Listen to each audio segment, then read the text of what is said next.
जे काय आता प्रवचनाचा जो भाग होता त्याच्या व्यतिरिक्त मी जेवढ्या आमच्या दिवसात थोडंसं माझ्या मनात लिहिलेले त्याच्यातून तुम्हाला थोडीशी माहिती देतो. तुम्हाला जर समजा ऐका वाटत असेल तर हा म्हणा, नाही तर बंद. मन गैरवरले. आणि हे जेव्हा अशी सेवा करीत असताना कधी कधी मी एकांतात जर एकटा बसलो तर मला ऑटोमॅटिक गैरवरून येतो आणि माझ्याकडून खरं काय चांगलं झालं का वाईट झालं याचा विचार माझ्या मनाला सतत खेळवतो. आणि कधी कधी असं वाटतं की हे आपण जे करतो हे चांगलं आहे का. 84 लक्ष येऊन फिरून मनुष्य मिळाला पण सार्थकी लागेल का याकरिता माझे मन गैरवरले. मनुष्य जीवन जगत असताना दुःखाचे भ्रमण मनुष्य जीवाला कसे भ्रमित करते, मग सुख की दुःख त्याचा शोध करावा लागतो. मी जे केलं ते खरं आहे का खोटं आहे असं आहे. मी आता बोललो मागचं की जे भगवंतानं मला दिलं दाखवलं करायचं सांगितलं ते जणू काही विसरलो किंवा मला अहंकार झाला किंवा करावं वाटलं नाही. त्यातूनच आज माझ्या मनाला लागत राहतं. आणि हे असं आपल्याला मनुष्याला 84 लाख योनी करून मनुष्य जन्म जातो. आणि या जन्मात आपल्याला भगवंत भक्ती करता येते, देहाची सोडवणूक करता येते. याच्यासाठी हे भक्ती ठेवा आहे तो करायला लागतो. पण हे करीत असताना माझं मन सार्थकी लागेल का हे करून असं मला माझाच विचार येतो. याकरिता माझे मन गैरवरले. मनुष्य जीवन जगत असताना दुःखाचे भ्रमण मनुष्य जीवाला कसे भ्रमित करते, मग सुख के दुःख याचा शोध करावा. म्हणजे ज्ञानी जरी झालो खूप काही ज्ञान मिळवलं पण शेवटी मन विचित्र आहे. आणि ते म्हणतो एवढं करून आपल्या देहाचं काही सार्थक होईल का, आपण हे जे करतो त्याच्यातलं काही साधन आपल्याला मिळेल का, परत आपला काही जन्म होईल का. तेव्हा मधून मन म्हणतो मनुष्य जन्म आहे की नाही आपल्याला माहीत नाही. मग ह्या जन्मात काय करायचं ते कर. सुख आणि दुःख हे तर एका नाण्याच्या दोन बाजू आहे. हा तर कलियुग आहे. खऱ्या अर्थाने सुखाचा शोध घेण्यासाठी सर्वच मनुष्य धाव घेत असतात. आपल्याला सुख मिळावा, 2 पैसे मिळावा, आपल्या लेकरा बाळाला सुख मिळावा, त्या अनेक गोष्टी विचारात येत्या आणि प्रत्येक माणूस सुखाकडे धाव घेतो. सुख कसं मिळावं घेतात बघितले. दुःख नको हे प्रत्येकाला वाटते. पण हे अविचारिक लक्षण म्हणजेच बुद्धी नसल्याप्रमाणे वाटते. प्रत्येकाला वाटतं सुखच मिळावं, दुःख नको आपल्याला. मंदिरात जा, देवाच्या दर्शनाला जा, तिथे काय नको देवा 10 रुपये ठेवले, माझ्या सगळ्या लेकरा बाळाला सुखी ठेव, मला लाखोचं उत्पन्न होऊ दे. हे कशासाठी भेटेल का, विश्वास आहे का. मग विश्वास आहे तर कमवा, पण मागितल्याने मिळत नाही. मग त्याला करावं लागतं. म्हणून माझ्या मनाला सतत अशा विचाराने मन गैरवरून जाते. लक्ष म्हणजे बुद्धी नसल्याप्रमाणे वाटते. कर्म, दैव, प्रारब्ध, संचित, नशीब हे सर्व मनुष्याच्या दैवगती आहे. सर्वांनाच सुख मिळेल असे नाही. दैवगतीने दुःख देखील भोगावे लागेल. तुम्ही किती प्रयत्न करा एक वेळ तरी दुःख भोगावं लागेल. आणि आपण आपला जन्म दुःख भोगण्यासाठी झालेला आहे. सुख मिळविणे म्हणजे स्वार्थ. प्रत्येकाच्या मनात भ्रम आहे. सांगतो परिसावा प्राप्तीने नवदेही येऊन या प्राणी राये सदा सोयहित विचाराने साधिता नित्य नित्य सारा सांगू.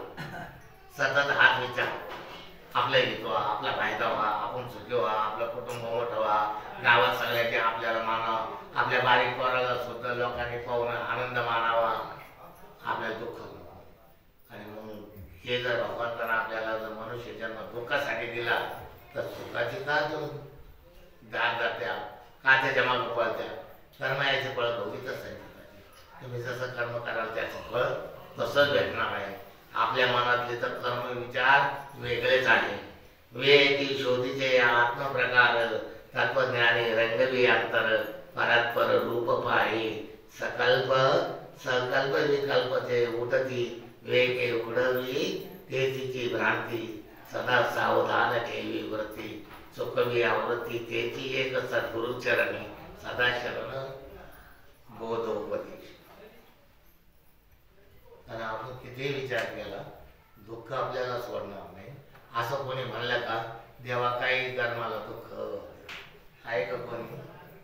सतत म्हणा मला सुखी कर, शेजाऱ्याची मोरू दे म्हणा पण माझ्या चांगली जगू दे. हा आपला स्वार्थ आहे. म्हणून माझं मन नेहमी सतत मला विचारात घालतं आणि मन गैरून येतं दुसऱ्याचे विचार हो असं आहे जगात का. म्हणून सद्गुरुचरणी सदा शरण. आपण आपल्या सद्गुरूच्या चरणाशी सदा शरण राहा. गुरुचा बोध घ्या, उपदेश घ्या, त्या पद्धतीने चाला. बोध स्वीकारून या साधिकारण त्या गवसेल त्यागी अवगुण साठवी गुण सोयितात जन्मया साधीचे सोयीत सगुण भक्तीची व्हावे रथ. ईश्वर तेव्हा आपल्या पाठीशी आहे. कारण ते मी करीत असताना हे भक्ती करीत असताना आपल्याला सद्गुरूची गरज आहे. तो गुरु सगुण निर्गुण गुण अवगुण मन माझे व्यर्थ आहे. त्याला जर गुण असल तो गुणी असल ज्ञानी असल सगळं काही आहे पण त्याच्या हा अंगी अवगुण आहे का हे बघणं गरजेचं आहे. आणि ते असे अवगुण असल तर गुरु सोडा करूच नका. दुसरा मग आपल्या मनाने चांगला गुरु करा त्याच्याकडे निर्गुण आणि सगुण आहे पण अवगुण नाहीत. अशा गुरुपासून आपल्या देहाची सोडवणूक करून घ्या. नाहीतर हे असे गुरु भेटले होते त्या गुरुचं लक्षण असं होतं त्याला प्रत्येक वर्षी शिष्य बदलायचं. आणि मग त्या शिष्याने काय केलं आपल्याला गुरु सोडायचं नाही. मग त्याने सांगितलं ये नदी खूप गोरा तू ये नदी के पहिले जा भिक्षा म्हणून केला. तर म्हणला मरो आता तर आधी आपल्या गुरुच्या चरणावर सोडलेला आहे. मग आता जे आपल्या द्यायचं काही ते भिक्षाला ते गेलं त्या नदीने त्याला रस्ता दिला भिक्षा मागून आणलं खाल्लं पिल्लं हा जात नाही. पण गुरुनं काय केलं नदीत उतारला. गुरु व्हायला लागला आरडा लागला बचाव बचाव. हे शिष्य पळत गेलो आपला गुरु मिळाला तर आपल्याला ज्ञान कुठून द्यायला. त्याचा हात धरला नदीत नसताना हे बाहेर आलो. मग हे काय म्हणतो देखा गया मेरा प्रभु मैं तेरी परीक्षा ले रहा था तू मेरे शक्ति से तो तल के गया बह के नहीं गया. मैं मुद्दाम बहने लगा बोला बचाओ बचाओ तेरे में कितनी करुणा है मेरे वास्ते. मैं दौड़ते आया तो मैं मरने वाला नहीं था. पण गुरु कोणाला करावं कोण गुरु?